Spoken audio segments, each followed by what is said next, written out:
Qondaalli adda bilisummaa Oromoo obbo Battee Urgeessaa torban darbe keessa qaamolee nageenyaan to'annoo jala oolfamuun isaanii dhaga'ameera. Kana dura waggaa lamaaf murtee seeraa malee mana hidhaa akka turan obbo Batteen sababa rakkoo fayyaan hidhaatii hiikaman.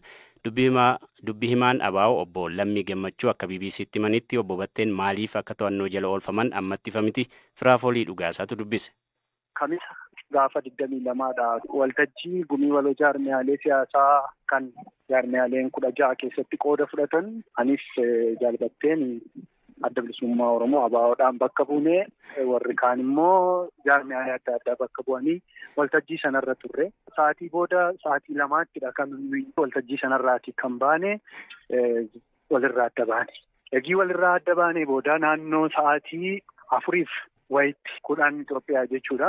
Sanatti kan qabamuu isaa dhageenye boolee toora Skylight'tti akka qabamee dhageenye. Eenyutu jala to'annoo jala isaan oolche? Hamma sa'aatii amma kanan dubbataa jirutti kan qaamni to'annoo jala isaan oolche qaama nageenyaa jedhamuudhaan addatti poolisii federaalaa haa ta'u poolisii Finfinnee haa ta'u eenyummaan qaama isaanii to'ate kanaa nun adda hin baafanne. Kaleessallee qaamaan deemee dubbisuuera bakka inni itti hidhamee to'atamee jiru sana. Eessattidha jiru? Fageenya kan inni to'atamee jiru qajeelcha poolisaa kutaa bulchiinsa boolee naannoo Garjii Ambassaa Garaaj jedhamuun beekamudha kan inni jiru. Kana waliin wal qabatee fageenya meetira 50 hanga 30 kan ta'udha fageenyi namaa fi namni mana sana keessatti hidhamee jiru kan waliin ittisuu danda'u. Sirnaan wal duukaa dubbachuu rakkisaa ture.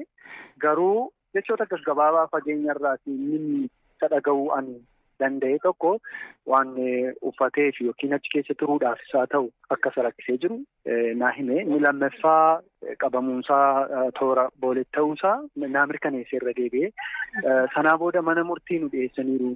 Wiixataa hanga jimaataatti dhiifamee sanbata duraa dhaddacha dhiyaachuu isaanii mirkaneessine jechuudha. Isumarraati. Himata maaliin dhiyaatanii mana murtiitti? Himata maaliin himatamte kan jedhuufillee himata qulqulluu kana jedhu ifatti dhaga'uu hin dandeenyaani. Innis immoo mana murtii nageessanii jechuudhaan addatti himata kanaan hin himatame waan jedhe fagoorraa waan tureef sirnaan wal dhaga'uu hin dandeenye. Ammas waan sadeeffaa irratti kan dhaga'e gaafa maarchii 1 akka beellamni biraa qabamee jiru naaf himee jechuudha. Abukaatoonni isaaniin bakka bu'ee wajjin dhiyaateen jiru jechaadha. Abukaatoon hin jiru. Poolisiin wanta isinitti himeen qabu himata kanaan to'annoo jala oolan jechuun isinittis haa ta'u maatiitti waan himan hin qaban jechuudha. Eeyyee sa'aatii booda kana gaafanne akka bira kaa'e nama qaamni isaan bira kaa'e akka jirutti gammaatti qaama achi keewwate amma ammaatti isaan hin beekan jechuudha. Mee obbo Battee kan jaalbatteen dhiyeenyadha siminiire kan mana hidhaatii sababa fayyaatiin kan isaanii ba'anii haalli fayyaa isaanii immoo akkamii fooyyee qabamoo akkami amma immoo yaaddoon jira? Waggaa 2 oliif mana hidhaa keessa turtii ture miidhaa sarara ga'een hanga hammaatti qoricha dhaabbataadhaan fudhataa jiru jira kan dhibee mana hidhaa keessatti mudateen haadhi warraa isaanii qoricha kanallee geessanii kennaniifuu fi ammas fayyaansaa yaaddoodha. Bitootessa tokkotti beellama kennaniiru jettanii yeroo sanatti tarii abukaatoon gama keessaniin ramadamuuf yookaan gara dhuunfaatiinis isaanii wajjin bakka bu'ee mana murtiitti dhiyaatu hin jiraataa? Sanaaf irratti hojjetaa kan jirudha dhaabni. San qofalletti irree nuti hin taane dhaabbilee kanneen akka boordii filannoo, Komishinii Mirga Namoomaa Itoophiyaa, gumii waloo jaarmiyaalee siyaasaa kan Finfinnee fi kanneen biroo hunda isaaniitiyyuu. Xiyyaaronni daandii qilleensaa Itoophiyaaf Qaataar daangaa Somaaliyaa irra balali'aa turan dogoggora to'attoota tiraafika qilleensaatiin walitti bu'anii oolan jedhu dhaga'amee ture. Somaaliyaan garuu kun oduu sobaati jette. Eliyaas Mulugeetaa dabalata qaba. Guraandhala 16 guyyaa keessaa sa'aatii 6:00 Dohaarraa gara Yugaandaa balali'aa kan ture xiyyaarri Qaataar 6U jedhamu olka'iinsa ittiin balali'u akka dabaluuf to'attoota tiraafikaa qilleensaa daandii qilleensaa Moqaadishoon dogoggoraan itti himame kan jedhame. Yeroos xiyyaara daandii qilleensaa Itoophiyaa waliin walitti bu'ee oolee oduun jedhu dhaga'amus kun soba jechuun Somaaliyaan balaaleffatte. Qondaalli aviyeeshinii daandii qilleensa Somaaliyaa Ahmed Makeelii Hassan BBC'tti akka himanitti xiyyaarota lamaan gidduu fageenyi ture yaaddoorra kan buusun turre. Ol fageenya addunyaa irratti baramaa ta'e irratti balali'aa turan jedhan qondaalli Somaaliyaa kun. Xiyyaarri daandii qilleensaa Kataar ol fageenya faana 38,000 irraa gara 40,000tti akka ol siquuf to'attoota daandii qilleensa Moqadishoon itti himameera jechuun Civil Aviationiin Somaliland beeksisee ture.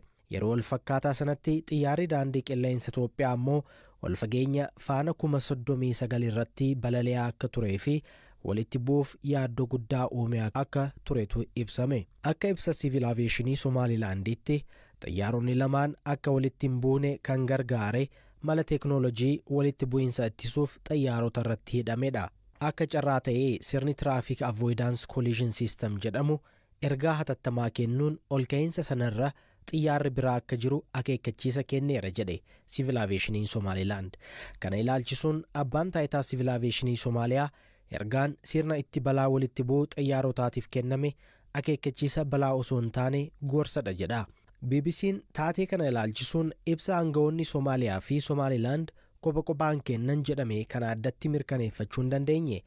Akkasumas abbootii qabeenyaa xiyyaarotaa kan ta'an daandiiwwan qilleensaa Itoophiyaa fi Kataar hanga ammaatti waa'ee taatee kanaa ilaalchisuun darbe keessaa kutaalee Itoophiyaa garaagaraa keessatti balaan tiraafikaa suukanneessaan hedduun mudateera.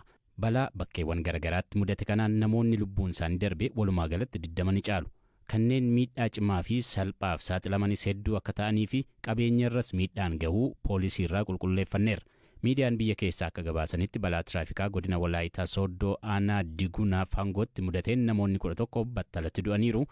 Balaan kun kan mudate konkolaataan fe'umsa uummataa magaalaa Arbaa Mincirraa gara Hawaasaa imalaa ture garagaluun. Namoonni konkolaataa kana keessa turan 27 yoo ta'an garee hojjettoota mootummaa fi investoroota dhuunfaa fayyummaa isaaniif jecha ispoortii hojjetanidha. Namoota kunneen keessaa 16 irra miidhaa cimaan ga'eera. Balaa tiraafikaa halkan edaa har'atti bari'u magaalaa Bishooftuu kutaa magaalaa Duukam naannoo hoteela Misraaq jedhamutti mudateen ammoo namoonni 7 battalatti yoo du'an 11 irra miidhaa cimaan ga'eera. Itti gaafatamaa kutaa olaanaa nageenya tiraafikaa mirkaneessuu poolisii magaalaa Bishooftuu kata'an Inspektar Ittaanaa Girmaa Addunyaa balaan kun konkolaattonni 4 walitti bu'uun mudate jedhan. Haala balaan kun itti mudatee fi miidhaa qaqqabe hirphaa gammachuutti himaniiru. Gabala konkolaataa halkan isaa godhanii walakkaa irratti ga'e kanaan baay'ina nama 7 ta'u lubbuun namaa darbeera. Miidhaan qaamessimaa nama 11 irraa kan ga'e.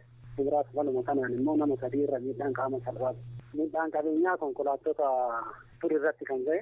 Haalli balichaa itti ga'uu danda'e ka'umsi isaa konkolaataa fe'iisaa siinoon muka fe'eeti gara magaala Duukam yeroo deemudha. Magaala Galaanirraa gara magaala Duukam warshaa fe'anii yeroo deemu. Iddoo amma jedhame kanatti naannaa kana yoo ga'u konkolaataan Reenji Roovarii jedhamu daandii gara keessatti gara daandii guddichaatti yeroo ga'u of eeggannoo taasisuu dhabuu fi bilisa walii kennuu dhabuudhaan balaan kan ga'e. Isaa kana booddee siinoo fi konkolaataa Reenji Roovarii jedhamu kun erga walitti bu'aniin booda minibaasiin uummata fe'u daandii qarqara dhaabatee jiru.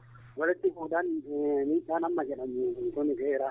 Egaa miidhaa namaa kana keessatti namni kun kan konkolaataa keessa jiru osoo hin taane lafa deemaanis jira. Namoota baay'inni isaanii 7 ta'an kan lubbuun isaanii darban keessaa namni 3 nama lafoo deemudha. Namni 2 kan biratti keessaa konkolaataa Reenji Roovarii jedhamu kana keessaa kan jiru konkolaachisaa dabalatee namni tokko kan as keessa jiru lubbuun kan darbe. Namni 2 ammoo konkolaataa minibaasii daandii qarqara dhaabatee nama fe'aa jiru kan keessa kan lubbuun isaa darbe. Kanarraa kan hafe miidhaan qaamaa salphaa fi cimaan jedhamee ibsame kun namoota konkolaataa minibaasii kana keessa jiranii fi lafa deemadha. Balaan konkolaataa kun naannoo sanatti hagam hammaatamee kanaan dura miidhaan akkasii hagam qaqqabaa ture? Iddoo sun tokkoffaa iddoo balaadhaaf saaxilamaa miti. Balaan ga'uudhaaf wanti sababa ta'uu danda'u naannoo sanatti teessumni lafa naannoo sanaa rakkoo kan qabaatu yookaan konkolaataa fageenya irraa wal arguu isaa kan dhoorku yookaan lafti isaa marfata ta'eetii miti isa jalqabaate iddoo kanatti balaan kun kan mudate malee kana duraa naannoo kanatti kan roomiti. Mee kanaan dura balaan akka magaalaa keessan naannoo keessanitti qaqqabe bara kana hagam turee dabalaa jira moo hir'ataa jira waan jedhu gabaabsaa nu kaasa? Akka magaala keessuma magaala keenyatti balaan konkolaataa kan bara darbeetii wal bira yeroo tilmaamtu kan baranaa kan dabale ta'uu isaati. Itoophiyaa keessatti balaan tiraafikaa waggaa waggaan dabalaa jira. Kanaanis hedduun lubbuu dhabaniiru, kumaatamni qaamaa hir'ataniiru, qabeenyi hedduunis barbadaa'eera. Balaa mudatuuf ga'umsi konkolaachistoota seera tiraafikaa eeguu dhabuu, humnaa ol fe'uu, saffisa eeyyamamuun ol konkolaachisuu, daandiiwwan jiran baay'ina konkolaataa keessummeessuu dhabuu fi mallattooleen tiraafikaa ga'an dhibuun sababoota ijoodha. Dolloo hojii eegaleera. Balaliin xiyyaaraas waggaa 6 erga adda citee ture booda yeroo jalqabaaf har'a hojii jalqabeera. Jalqabbii kanaan balaliin kataasifamu torbanitti guyyoota 3 wiixata roobiif jimaata akka ta'e biiroon koominikeeshinii mootummaa naannoo Oromiyaa beekseera. Sirna daandii qilleensa kan hojii eegalsiisuu irratti harmee artistii beekamaa Eebbisaa Addunyaa dabalate namoonni hedduun xiyyaara jalqabaan gara magaalaa Dambidolloo imalaniiru.